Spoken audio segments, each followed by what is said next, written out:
Praise the Lord. सर्वांना नमस्कार, नमस्ते. सर्व तमाम बंधू आणि भगिनींना प्रभू येशू ख्रिस्तामध्ये मी सलाम करत आहे, यासाठी की पुन्हा एकदा परमेश्वराच्या कृपेने आज आम्ही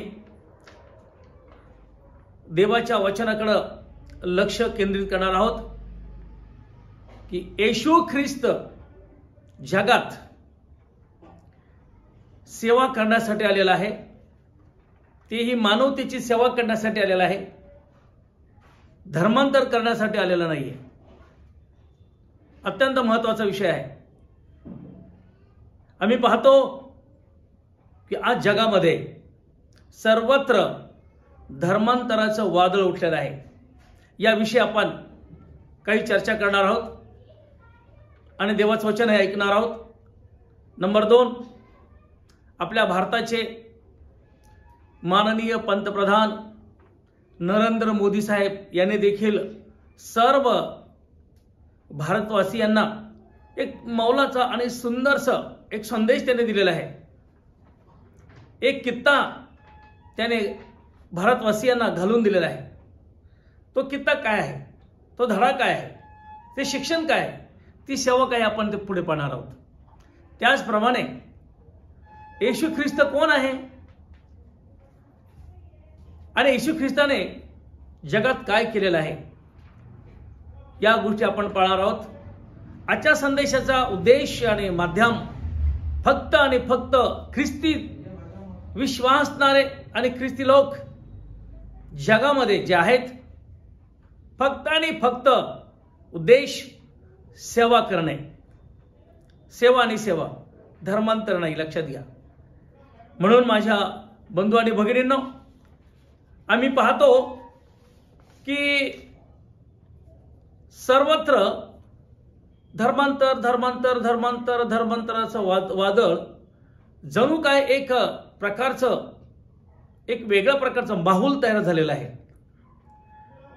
पवित्र बायबलमध्ये मार्क शुभवर्तमान याचा 10वा अध्याय आणि 45 वचनामध्ये म्हटलेलं आहे. स्वतः प्रभू येशू ख्रिस्त म्हणतो की मी जगात सेवा करण्यासाठी आलेलो आहे, सेवा करून घेण्यासाठी नाही.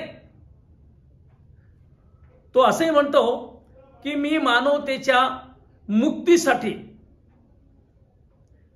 माझा जीव खंडणी म्हणून अर्पण करण्यासाठी आलेलो आहे. साधी गोष्ट नाही प्रियानो.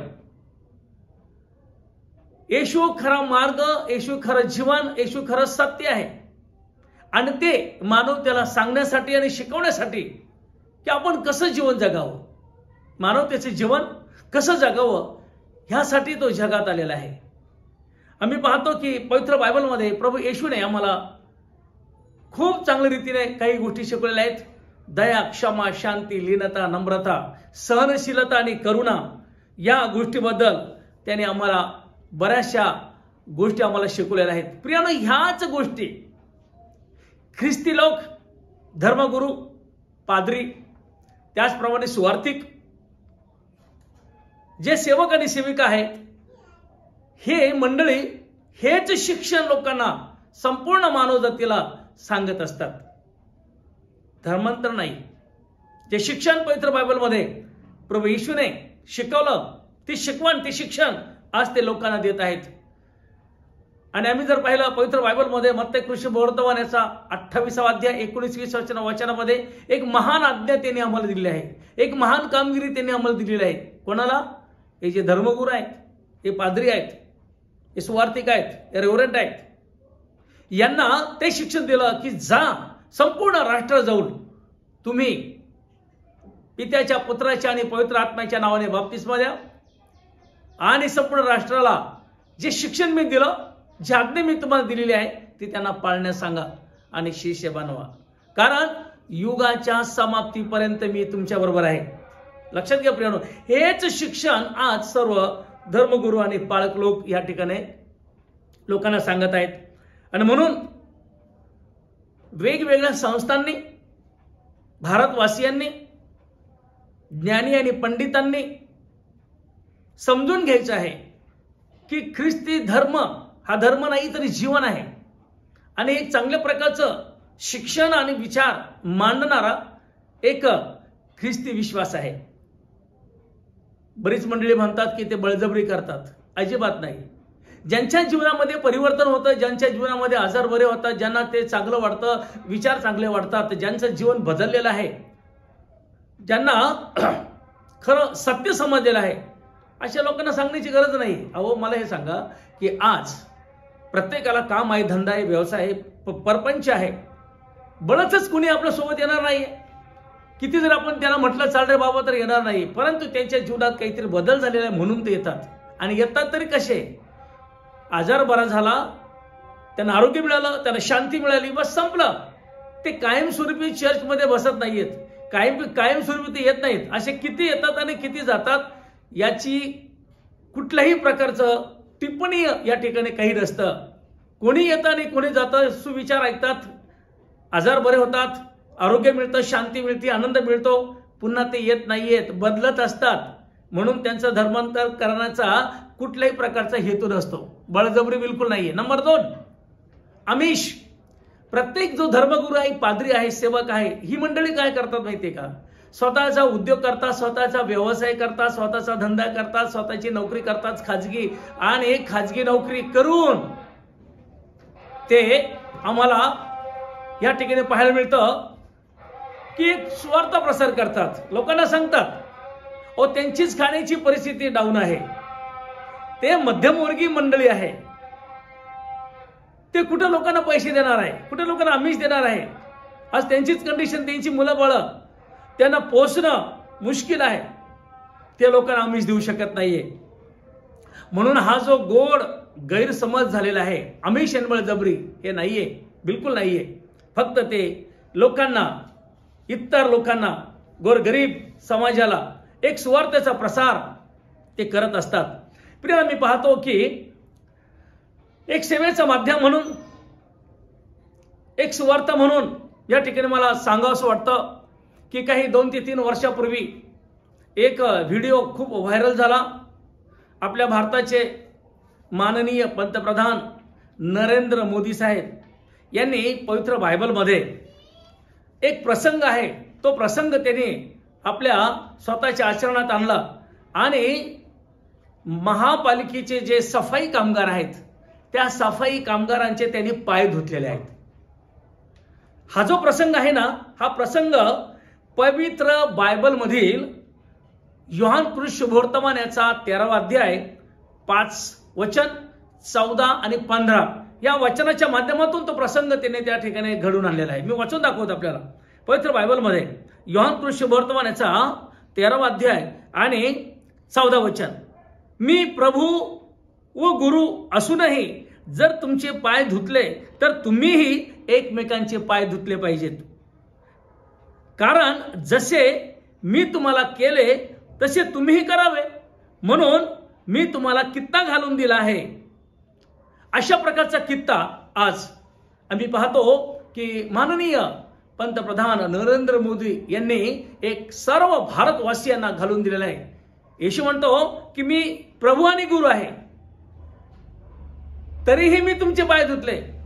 त्याप्रमाणे आपले पंतप्रधान एक मोठी व्यक्तिमत्व, फार बुद्धिमान, लक्षात घ्या प्रियनो, अशा एका मोठ्या व्यक्तीने एका साध्या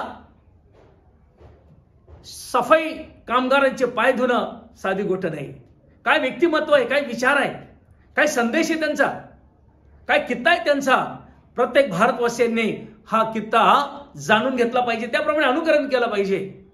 जसं प्रभू येशू ख्रिस्ताने जगाला लीनता, नम्रता, सौम्यता आणि सेवा हा एक भाग म्हणून त्या ठिकाणी त्यांनी केलेला आहे।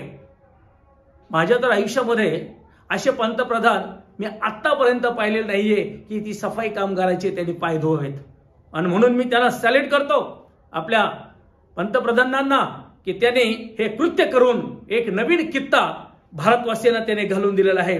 आणि म्हणून माझ्या भावांनो आणि माझ्या बहिणींनो, माझ्या पवित्र जनांनो, सेवा करणं हे फार मोठं पावित्र्य आहे, पवित्र काम आहे। आणि म्हणून आपल्या भारतासाठी देखील काही महापुरुषांनी, ख्रिस्ती महापुरुषांनी भारत देशासाठी आपलं सेवेचे योगदान दिलेलं आहे. आम्ही पाहतो की आज सर्वत्र शाळा आहेत, दवाखाने आहेत, नर्सिंग होम आहेत, मोठमोठे त्या ठिकाणी वृद्धाश्रम आहेत, मोठमोठे त्या ठिकाणी सामाजिक कार्य अनाथ आश्रम आहेत, मुलींना स्त्रियांना शाळा कॉलेज आहेत. प्रियानो, इंग्लिश या माध्यमातून, वेगवेगळ्या प्रकारच्या माध्यमातून मोठी मोठी त्यांनी कामं केली आहेत.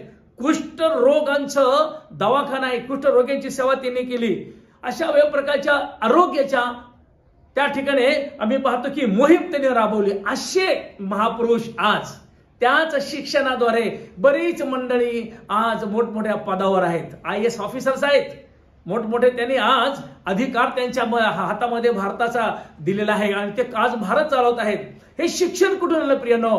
हे जे मिशनरी आहेत त्यांनी आपल्या भारत देशामध्ये एक सेवा, एक दान त्यांनी दिलेलं आहे, आपलं स्वतःचं योगदान त्यांनी दिलेलं आहे. आणि ते म्हणजे आम्ही जर पाहिलं की आपल्या भारत देशात येऊन त्यांनी योगदान दिलेले लोक संत फ्रान्सिस झेवियर, संत Gonzalo Garcia, doctor KE Mammen पपिलुई, doctor Bosco, William Carey, Mother Teresa, Pandit Ramabai, Graham Staines आणि ग्लॅडिस स्टेन्स. प्रियानो, या महापुरुषांनी आपलं योगदान भारत देशात सेवेच्या माध्यमातून दिलेलं आहे. याची खात्री, याची जाणीव आम्ही करून घेणं फार महत्वाची बाब आहे. कारण आज त्यांच्या त्या शिक्षणामुळं, आज त्यांच्या त्या कार्यामुळं भारत देशामध्ये शिक्षणाचा प्रसार अगदी जोमाने झालेला आहे. प्रिय, मी पाहतो की येशू ख्रिस्त कोण होता? कोण होता येशू ख्रिस्त? याची जाणीव आम्हाला असली पाहिजे. तो मानवतेच्या सेवेसाठी जगात आला. कशासाठी आला हे पण आम्ही जाणून घेतलं पाहिजे. येशू ख्रिस्त 100% मानव आणि 100% देव होता. योहान कृष्णवर्तमान याचा पहिला अध्याय आणि 1 ते 5 वचनामध्ये आम्हाला पाहायला मिळतं.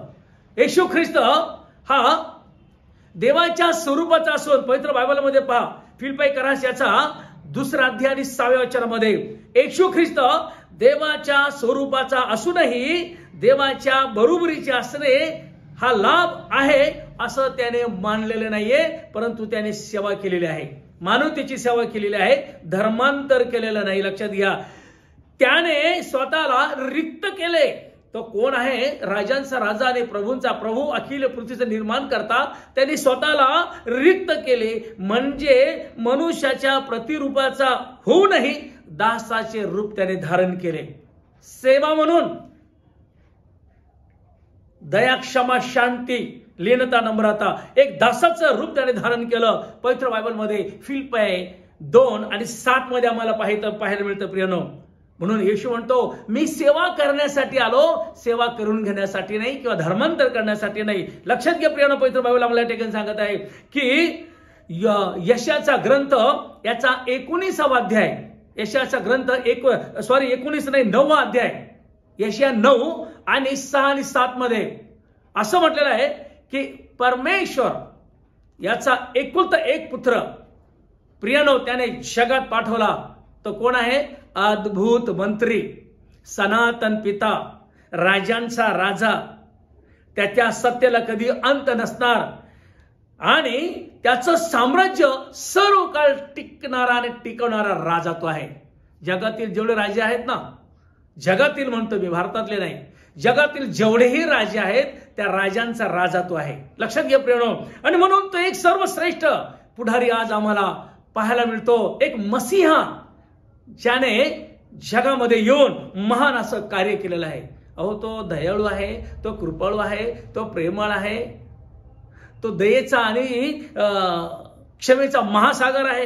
प्रियनो, तो जगामध्ये आला, सेवक म्हणून आला, धनी म्हणून नाही, मालक म्हणून. लक्षात घ्या प्रियनो, आणि त्याने सेवा आणि सेवाच केलेली आहे. प्रियनो, मी पाहतो की पवित्र बायबलमध्ये प्रियनो मानव जातीला त्याने पापापासून सोडवण्यासाठी आला, पापापासून तारण्यासाठी तो आलेला आहे. मत्तई कृष्णवर्तमानाचा 1 अध्याय आणि 21 वचनामध्ये त्याने जो जन्म घेतला मानवतेसाठी. प्रियनो, पापांच्या मुक्ततेसाठी त्या मानव जातीला त्याने त्या बंधनातून काढण्यासाठी, त्यांचं तारण करण्यासाठी तो जगात आलेला आहे. कशासाठी आला? तारण करण्यासाठी आलेला आहे. प्रिय, मी पाहतो पवित्र बायबलमध्ये योहान शुभवर्तमान याचा 8वा अध्याय आणि 12व्या वचनामध्ये फार अत्यंत महत्वाचं वचन आहे. येशू जगात कशासाठी आला?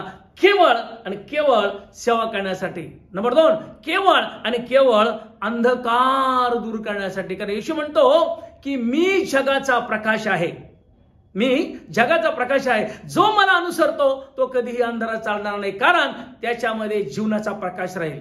लक्षात घ्या प्रियनो, जीवनाचा प्रकाश राहील. आणि म्हणून येशूला जर आम्ही प्रभू म्हणून जर स्वीकारलं, देव म्हणून जर स्वीकारलं, तोच निर्माण करता 100% त्याचं जीवन प्रकाश मिळणार आहे. आणि मत्तई शुभवर्तमध्ये असं म्हटलेलं आहे की ख्रिस्ती विश्वासणाऱ्यांना की तुम्ही जगाचे प्रकाश आहात. आज काय चाललं माहिती का?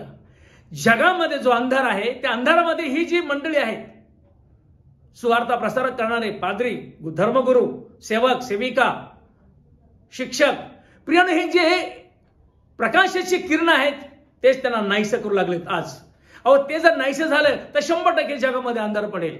आणि म्हणून ही जी प्रकाशाची किरण आहेत हे जर संपवण्याचा प्रयत्न करत आहेत तर प्रियनो, जगामध्ये 100% अंधार होणार आहे. म्हणून आम्ही पाहतो की येशू म्हणतो की मी जगाचा प्रकाश आहे. जे अंधारात आहेत त्यांना प्रकाशात आणण्याचं काम करण्यासाठी तो जगात आलेला आहे. प्रियनो, आम्ही पाहतो की अजून एक वचन पहा, लूका शुभवर्तमान याचा 4था अध्याय आणि 18व्या वचनामध्ये म्हटलेलं आहे. काय म्हटलंय? की मी दिनास सुवार्ता सांगण्यासाठी आलो. जे दिन आत्मेने जे दीन, लीन आणि नम्र त्यांना शुभवर्तमान मी सांगण्यासाठी आलेलो आहे. नंबर 2, जे धरून नेलेले आहेत. कोण धरून नेलेले? ज्यांना सैतानाने बांधलेलं आहे, ज्यांना सैतानाने बांधलेलं आहे. सैतान म्हणजे वाईट व्यसन, दारूबाजी, अंधश्रद्धा, भूतबाधा, आजार, पीडा, त्या प्रत्येकाला धरून नेलेले जे आहेत, नाश पावत आहेत, त्यांना सोडण्यासाठी मी आलेलो आहे. नंबर 2, आम्ही पाहतो की जे आंधळे आहेत. आंधळे कोण? शारीरिक रीतीने आंधळे असणारे जे पहिले लोक त्या काळामध्ये त्यांनी बरेच केले, आंधळ्यांना डोळे दिले. परंतु जे आत्मिक रीतीने जे अंध आहेत, अंधभक्त आहेत, आंधळे आहेत, आत्मिक रीतीने, डोळ्याने नाही, शारीरिक रीतीने नाही, तर त्यांना नवीन दृष्टी देण्यासाठी मी जगात आलेलो आहे. हालेलुया. साधी वाटेने प्रियानो, आम्ही पाहतो की पवित्र बायबलमध्ये असं म्हटलेलं आहे, जे ठेचले आहेत, म्हणजे कसे की जे आता संपलेले आहेत, ते म्हणतो बाबा आता मला टीबी झाला, मला कॅन्सर झाला, मी आता नाश पावलो, मी आता दारू पितो, मी ड्रग्ज पितो, मला समाजाने बाहेर काढलं, मला लोकांनी बाहेर काढलं, माझ्या आईवडिलांनी बाहेर काढलं, माझ्या नातेवाईकांनी बाहेर काढलं, चर्चने मला बाहेर काढलं, मंडळीने मला बाहेर काढलं, असे म्हणणारे बरेच आहेत. ते ठेचले आहेत, ते म्हणतात आता मी उद्या संपणार आहे. अशा ठेचल्यांना उभं करण्यासाठी प्रभू येशू ख्रिस्त जगात आलेला आहे. आणि आम्ही पाहतो योग 22 आणि 23 मध्ये म्हटलेलं आहे की मी नवीन डेरा उभारणारा देव आहे. जर आम्ही येशूचा स्वीकार केला, देवाचा स्वीकार केला, देव आम्हाला नवीन उभारतो. देव नाश करत नाहीये. एकही पापी मरावा अशी त्याची इच्छा नाहीये, तर प्रत्येकाने पश्चाताप करावा. आज आम्हाला देव पश्चातापाचं अंतःकरण देत आहे, रडेचं अंतःकरण देत आहे. आज आमच्या हृदय अंतःकरणामध्ये हात घालत आहे. आम्ही रडलो पाहिजे, मी पश्चाताप केला पाहिजे. देवा, मी तुझ्या विरुद्ध आणि समाजा विरुद्ध वाईट गोष्टी केल्या आहेत, मला क्षमा कर आणि तुझ्या चरणाजवळ घे. आज आम्हाला पश्चातापाची गरज आहे. प्रियनो, येशू खरोखर खरा मार्ग आहे, खरा मार्ग आहे. वाईट मार्गाने आम्हाला येशू नेणारा देव नाहीये. तो खरा मार्ग आहे, तो खरं सत्य आहे. सत्य तुम्हाला समजेल आणि सत्य तुम्हाला बंधमुक्त करेल. येशू तुम्हाला समजेल, देव तुम्हाला समजेल, खरं देवाचं सामर्थ्य तुम्हाला कळेल. तेच बंधमुक्त करता लोक करू शकत नाही, मानव करू शकत नाहीये. आणि खरं जीवन, ते कसं जीवन जगावं, मानवाने कसं जीवन जगावं, ते खरं जीवन तो आहे. लक्षात घ्या. आणि म्हणून आम्ही या ठिकाणी पाहणार आहोत, येशू ख्रिस्त हरवलेल्यांना शोधण्यासाठी आलेले. मग कोण आहे ते हरवलेले? जे मंदिरापासून दूर गेलेत, चर्च पासून दूर गेलेत, देवाच्या भक्ती आराधनेपासून दूर गेलेत, देवाच्या वास्तव्यापासून दूर गेलेत, जे भटकले आहेत, वाईट व्यसन, ड्रग्ज, राग, तट, फुटी, पक्षभेद, दारूबाईचे रंगेलपणा, वाईट अशा रीतीमध्ये ते भटकलेले आहेत, फिरत आहेत, नुसते बेभान झालेले आहेत. असे ते देवाच्या लोकांना जे कळपात होते परंतु निघून गेले, घरात होते परंतु निघून गेले, बायकोसोबत लेकरांसोबत राहत होते, निघून गेले. धार्मिक रीतीने जे देवाच्या माध्यमातून बहकलेले आहेत, त्यांना शोधण्यासाठी, त्या कळपात आणण्यासाठी, त्या मेंढरांना पुन्हा आपल्या जवळ आणण्यासाठी, त्यांना शोधण्यासाठी आणि त्यांना तारण्यासाठी तो जगात आलेला आहे. लूक 19 आणि 10 मध्ये आम्हाला पाहायला मिळतं. प्रियानो, या ठिकाणी आम्ही पाहतो की येशू ख्रिस्त पुन्हा जगात येणार आहे. पुन्हा जगात येणार आहे. तो कधी येईल ते आम्हाला माहित नाही, ते त्यालाच माहिती आहे. परंतु ज्यावेळेस येईल ना, त्यावेळेस योहान कृत शुभवर्तमान याचा 5वा अध्याय 28 आणि 19 वचनामध्ये म्हटलेलं आहे की ज्यांनी सत्कर्म केले ते जीवनाच्या पुनरुत्थानासाठी उठवले जातील आणि ज्यांनी दुष्कर्म केले ते न्यायाच्या पुनरुत्थानासाठी उठवले जातील. तिथं अग्नी आणि गंधक असेल आणि किंचाळ्याने दात खेळे असतील. लक्षात घ्या प्रियानो, त्या ठिकाणी आम्हाला लक्ष दिलं पाहिजे. आज आत्मिक रीतीने आम्हाला तयारी करायची आहे. आत्मिक रीतीने आम्हाला तयारी करायची आहे. प्रभू येशू कधी येऊ शकतो. तो एखाद्या विजेसारखा येऊ शकतो, एखाद्या चोरासारखा येऊ शकतो. अचानक तो ढगावर बसून कर्णा विना वाजवत गाजवत येऊ शकतो. प्रियानो, आम्ही आत्मिक रीतीने तयार राहायचं. प्रियानो, यामध्ये कुठला धर्मांतर आलेला आहे, यामधलं कुठल्या प्रकारची घर वापसी आली प्रियानो, यामध्ये कुठला आमिष आलेला आहे, यामध्ये कुठली बळजबरी आलेली प्रियानो. आणि म्हणून माझी एक विनंती राहील सर्व भारतवासियांना, सर्व ज्ञानी पंडित आणि सर्व समाजातील सर्व संस्थांना माझी विनंती राहील की ख्रिस्ती धर्माला समजून घ्या. ख्रिस्ती धर्म हे कोणाचंही नुकसान करणार नाही. उलट शिक्षण देऊन त्या लोकांचं कल्याण आणि त्या लोकांना चांगल्या प्रकारचा मार्ग आणि सत्य दाखवणार आहे. आम्ही पाहतो की आज जे मोठमोठे ऑफिसर्स, मोठमोठे अधिकारी, पुढारी आहेत, केवळ ते आज ह्या शिक्षणाद्वारे, ह्या सेवेद्वारे पुढे आलेले आहेत. लक्षात घ्या प्रियानो, मला ते काही म्हणायचं नाही, परंतु एकच म्हणेल मी की ख्रिस्ती धर्म समजून घ्या. कोणाच्या विरोधात नाहीये. तो शांती, लीनता, नम्रता, दया आणि क्षमेचा धर्म आहे. क्षमेचं ते जीवन आहे. म्हणून त्यांच्यासोबत आम्ही आणि आमच्यासोबत तुम्ही प्रेमाने, प्रीतीने राहून, सलोख्याने राहून भारत हा सुजलम सुखलम आम्हाला करायचा आहे. आणि ज्या काही द्वेषाची भावना, रागाची भावना, तटपुटीची भावना आम्ही काढून तुम्ही आणि आम्ही एक आहोत. एकाच पित्याचे आम्ही लेकर आहोत. अहो, कोणाचं जरी रक्त जर आम्ही कापलं शरीर तर लालच रक्त निघेल. त्यामध्ये पिवळा रंग, हिरवा रंग, निळा रंग, जांभळा रंग, पांढरा रंग आणि नारंगी रंग आणि वेळ प्रकारचे रंग त्या रक्तातून निघणार नाही, लालच निघणार आहे. म्हणून तुम्ही आणि आम्ही सर्व आम्ही भाऊ आणि बहीण आहोत. म्हणून माझी विनंती आहे सर्व भारतवासियांना, सर्व बंधू आणि भगिनींना, तुम्ही आणि आम्ही प्रेमाने आणि प्रीतीने राहून प्रियानो आम्ही एक चांगल्या प्रकारचं जीवन जगण्याचा प्रयत्न करू आणि हा भारत देश पुढे आणि पुढे नेण्याचा प्रयत्न करू. हे करण्यासाठी परमेश्वर तुम्हाला योग्य ज्ञान, बुद्धी, शक्ती आणि सामर्थ्य देव. आमेन. थँक्यू. God bless you.